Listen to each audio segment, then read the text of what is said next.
Welcome back, true crime enthusiasts.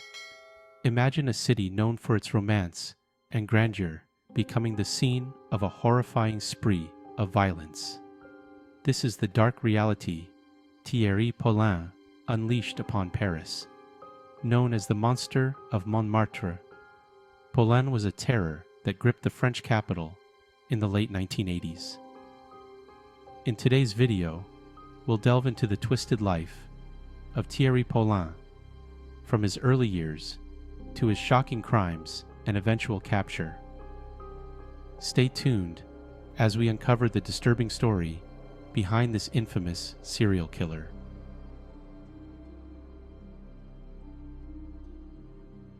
Background: Thierry Paulin was born on November 28, 1963, in Paris, France. Growing up in a troubled environment, he faced significant challenges during his childhood. Raised in a broken home and subjected to various forms of neglect, Paulin's early years were marked by instability. By his teenage years, he had become increasingly involved in petty crime and developed a deep-seated resentment toward society.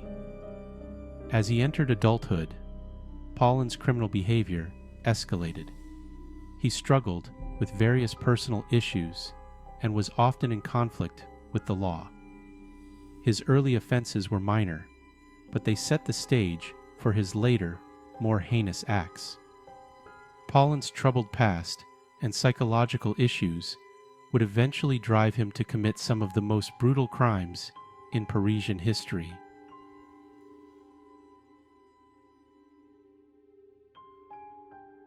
First crime. Thierry Paulin's reign of terror began in earnest in 1984. His initial crime spree targeted elderly women in the Montmartre district of Paris. Paulin would typically enter the homes of these vulnerable victims under the guise of a repairman or an acquaintance. Once inside, he would violently assault and rob them.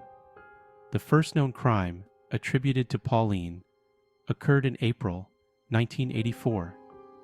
He brutally attacked an elderly woman in her apartment, leaving her for dead.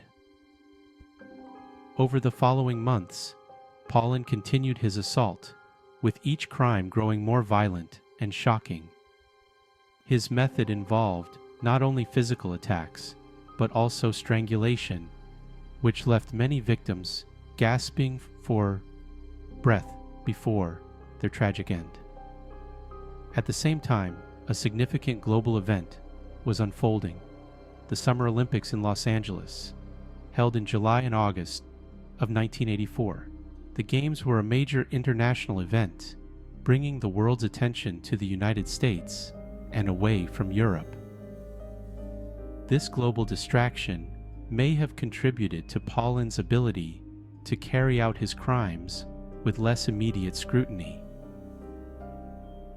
While the world was focused on the triumphs and controversies of the LA Olympics, Thierry Paulin was continuing his horrifying spree in Paris. The distraction of this international event allowed Paulin to operate with relative impunity, preying on the most vulnerable members of society. The juxtaposition of global excitement and local terror highlights how major world events can sometimes obscure critical issues happening on the ground.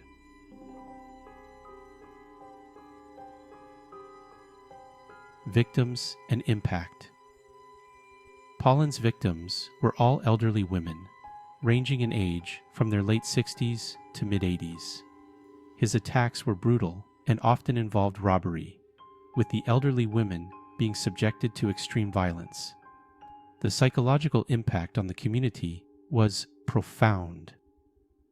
Residents in Montmartre, a district known for its artistic history and vibrant life, were gripped by fear.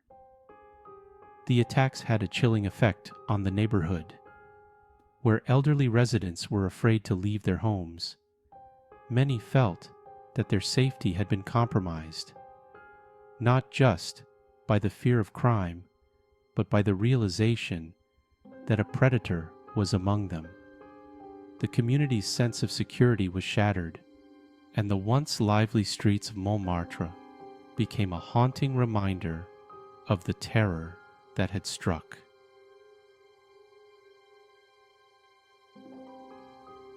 Escalation and police investigation. As Paulin's crimes escalated, so did the panic within the Montmartre district.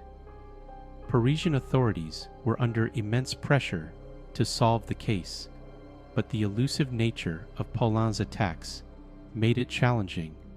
The police employed a variety of methods to track him down, including interviewing witnesses, analyzing crime scene evidence, and conducting door-to-door inquiries. The investigation faced numerous challenges. Paulin was skilled at evading capture, often changing his methods and tactics to avoid detection. The police eventually noticed a pattern in his crimes, linking them to a single suspect. This breakthrough was crucial in narrowing down their search.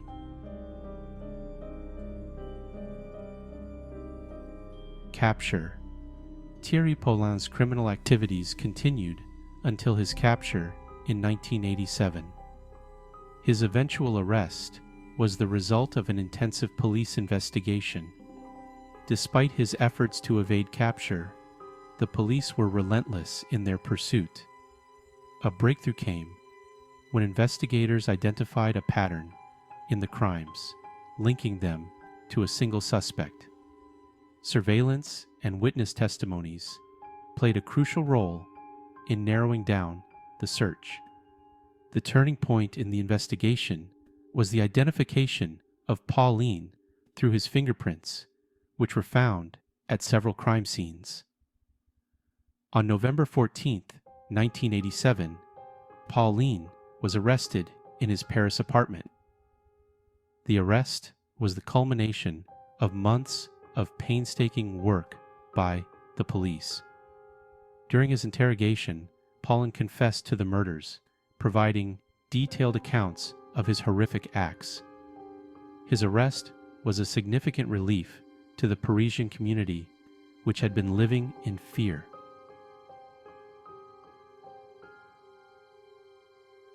Psychological profile.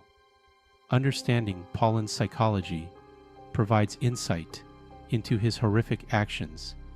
Experts believe that Paulin's unstable childhood and social environment contributed significantly to his development into a serial killer. His crimes reflected a deep-seated rage and a need to exert power over his victims.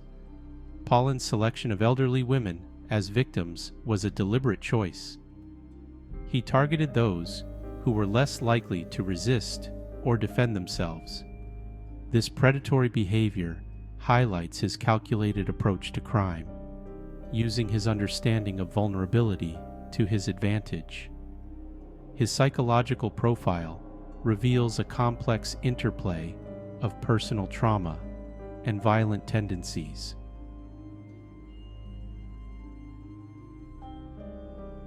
Aftermath and legacy. Following his arrest, Thierry Paulin was convicted of multiple murders and sentenced to life imprisonment. His crimes had a lasting impact on the Parisian community and the broader French society. The case highlighted the vulnerability of elderly individuals and led to increased awareness and measures to protect them.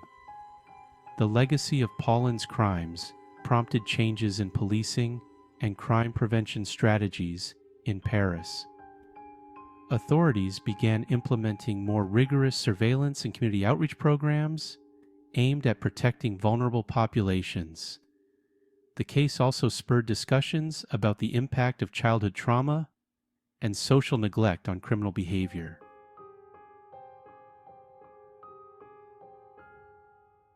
Thank you for joining us on this deep dive into Thierry Paulin's disturbing story. If you found this video engaging, please like and subscribe to our channel for more in-depth true crime content. Hit the notification bell to stay updated on our latest videos. We'd love to hear your thoughts, share your views, and any other cases you're interested in exploring in the comments below. For more compelling true crime stories and insights, check out our other videos. Stay tuned, stay safe, and stay curious.